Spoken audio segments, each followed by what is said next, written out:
চিলেন 14 page. 14 page হলো দন্ত স দিয়ে চন্দ্রবিন্দু চাক পর্যন্ত বর্ণগুলো আছে, এগুলোর শব্দ আমরা জানবো।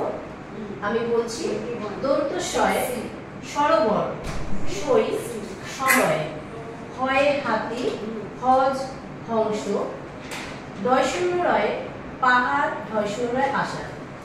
এখানে একটা জিনিস আমরা জানবো, আমরা এতক্ষণ যে শব্দগুলো শিখেছি প্রত্যেকটা বর্ণ কিন্তু প্রথমে ছিল, শব্দের প্রথমে ছিল।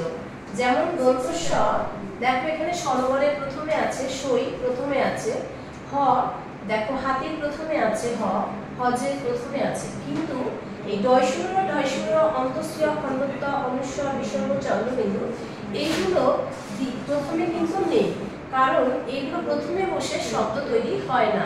এগুলো আগে অন্য কোনো বর্ণ বসে, তারপরে এই বর্ণগুলো বসেই শব্দ হয়।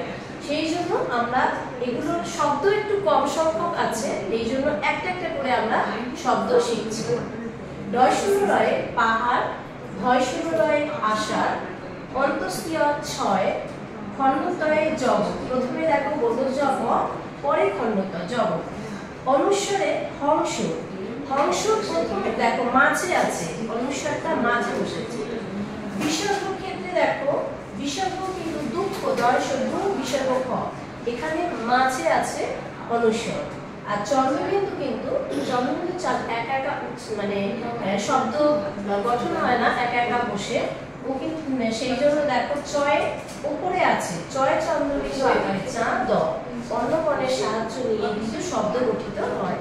তাহলে আমরা ক থেকে চন্দ্রবিন্দু চাপ পর্যন্ত সমস্ত বর্ণ দিয়ে শব্দ গঠন জানলাম।